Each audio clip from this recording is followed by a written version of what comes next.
સાવલી તાલુકાના જૂના સમલાયાથી પસવા ગામ તરફના જૂના રસ્તાને નવો રસ્તો બનાવવા માટેની કામગીરી શરૂ કરવામાં આવનાર છે, જેનું ખાતમુહૂર્ત કરવાનો કાર્યક્રમ આજરોજ યોજાયો હતો। ધારાસભ્ય કેતન ઇનામદારના હસ્તે આ નવીન બનનાર રસ્તાના ખાતમુહૂર્તનું કામ કરવામાં આવ્યું છે। સાવલી જરોદ રોડ પર જૂના સમલાયાથી પસવા તરફ જવાનો જે રસ્તો આવેલો છે, ત્યાંથી અનેક લોકોએ પસાર થવાનું હોય છે, ખાસ કરીને ખેડૂતો કે જે ખેત મજૂરી અર્થે અહીંથી અવરજવર કરતા હોય, પરંતુ આ કાચો રસ્તો હોય અને ખખડધજ થઈ ગયો હોય, અહીંથી પસાર થતા તમામને ખૂબ જ હાલાકી ભોગવવી પડતી અને આ તમામ દ્વારા સાવલીના ધારાસભ્ય કેતન ઇનામદારને આ મામલે રજૂઆત પણ કરવામાં આવી હતી। તમામ ગ્રામજનોની રજૂઆતને ધ્યાનમાં રાખતા સાવલીના ધારાસભ્ય કેતન ઇનામદાર દ્વારા આ મામલે સરકારમાં રજૂઆત કરવામાં આવી અને ત્યારે મુખ્યમંત્રી ગ્રામ સડક યોજના અંતર્ગત 1.64 લાખના ખર્ચે આ રોડને નવીન બનાવવા માટેની મંજૂરી આપવામાં આવી અને જે અંતર્ગત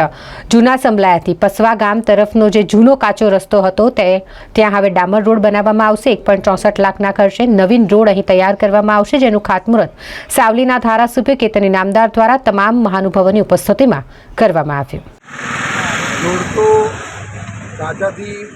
પાકા ડામર રસ્તાના જે ખાતમુહૂર્ત પ્રસંગે ઉપસ્થિત મારા પસવા ગામના, કચ્છિયા ગામના, જૂના સમલાયા ગામના તેમજ આજુબાજુ ગામના સરપંચ તેમજ માજી સરપંચો, તાલુકા પંચાયતના સભ્ય, જિલ્લા પંચાયતના સદસ્ય તેમજ આ વિસ્તારના સૌ આગેવાનોની ઉપસ્થિતિમાં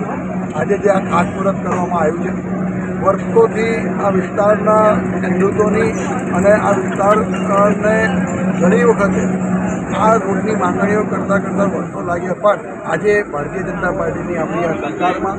હું આભાર માનીશ માનનીય મુખ્યમંત્રીશ્રીનો કે અમારા વિસ્તારના નાનામાં નાના પ્રશ્નને પણ પ્રાયોરિટી આપી અને તાત્કાલિક એનું નિવારણ આવે છે। તમામ ખેડૂતોને અભિનંદન આપું છું અને ભગવાનને પ્રાર્થના કરું છું કે જે રીતે સાવલી ડેસર, વડોદરા ગ્રામ્ય અને સાવલી નગરનો જે વિકાસ થઈ રહ્યો છે એ પ્રમાણે હજુ પણ વધુને વધુ